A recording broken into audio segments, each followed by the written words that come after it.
ककवन थाना क्षेत्र के फतेहपुर में 13 जनवरी की रात को दोहरे हत्याकांड और डकैती का कानपुर पुलिस ने 7वें दिन खुलासा कर दिया है। पुलिस ने घटना में शामिल 6 अभियुक्तों में से 4 को गिरफ्तार करके लूटा हुआ माल भी बरामद कर लिया है। घटना में शामिल 2 अभियुक्तों की तलाश में पुलिस टीम में जुटी हुई है। वारदात का खुलासा करने वाली टीमों को पुलिस आयुक्त द्वारा 1 लाख रुपए का इनाम देने की घोषणा की गई है। अभियुक्तों से पूछताछ में जुर्म कबूल करते हुए बताया कि 12-13 जनवरी की रात में वो 6 लोग पूरी योजना के साथ 2 मोटरसाइकिल पर सवार होकर मृतक के घर पर लगभग समय 11 बजे पहुंचे। उनका एक साथी हिमांशी जो इस घटना का मास्टरमाइंड था, वो मृतक के परिवार व राजकुमार एवं उसके परिवार से पूर्व से कई वर्षों से परिचित था और मृतक छम्मी लाल को नाना कहकर संबोधित करता था। दिनांक 12 और 13 जनवरी की रात में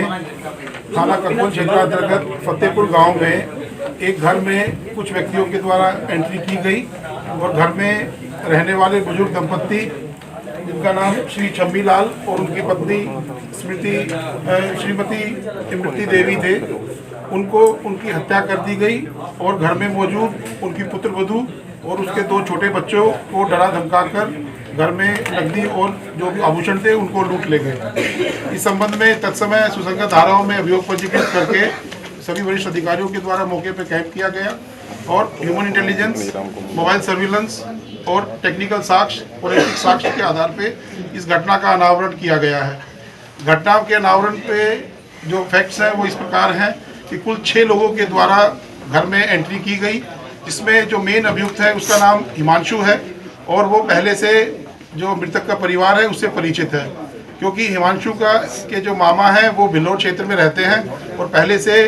मृतक के पुत्र राजकुमार से उनकी जान पहचान है। इसके अतिरिक्त हिमांशु का जो मूल गांव है वहां पर राजकुमार की बहन उसी के पड़ोस के गांव में उसकी शादी हुई है, तो उसके माध्यम से भी इनका जान पहचान एक दूसरे के साथ थी और हिमांशु मृतक छम्मी लाल को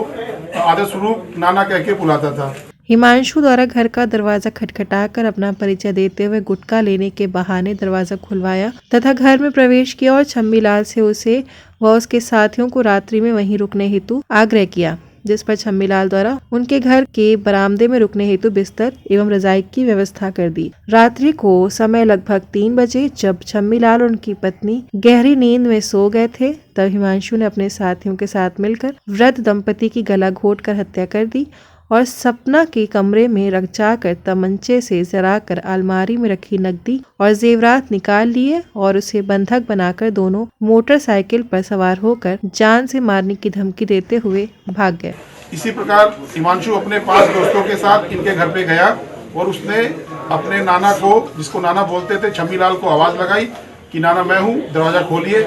उस बात पे छम्मी लाल ने दरवाज़ा खोला तो हिमांशु ने बताया कि मैं अपने दोस्तों के साथ कहीं जा रहा था लेकिन अभी देर हो गई है, तो आज रात को हम यहीं रुकेंगे। ये छम्मी लाल का जो परिवार है, राजकुमार का जो परिवार है, ये काफ़ी सामाजिक परिवार है और आस पड़ोस के लोग इनके घर में अक्सर टीवी देखने या कोई मदद मांगने के लिए आते रहते हैं और इस वजह से इनका गाँव में लोगों से काफ़ी मेलजोल भी है और इसीलिए लोगों ने उनको बीडीसी के पद पे भी चुना है। इसी बात को जब वो लोगों के लिए, उन 6 लोगों के लिए छम्मी लाल ने अपने घर पे रुकने का इंतजाम किया, उनको बिस्तरा दिया, रजाई वगैरह दिया, तो रात के समय लगभग 3 बजे इन लोगों ने उठ के छम्मी लाल को और उसकी बीवी को, इन दोनों का गला घोंट के हत्या कर दी, क्योंकि वो लोग इनको पहचान गए थे, इनको देखा था। इनकी पुत्रवधू सपना जो कि अपने कमरे में सो रही थी और जैसा इन्होंने पूछताछ में बताया है वह पूरे समय बाहर नहीं निकली, उसको संभवतः जानकारी भी नहीं थी कि ये लोग घर में 11 बजे करीब आए हैं। उसके कमरे में जाकर उन्होंने उसको डराया तमंचा दिखा के और अलमारी में रखे हुए नकदी और बाकी जो आभूषण थे, जो ज़्यादातर बच्चों के आभूषण थे, उनके जन्मदिन वगैरह पे मिले थे, उन सबको वो लूट के ले गए।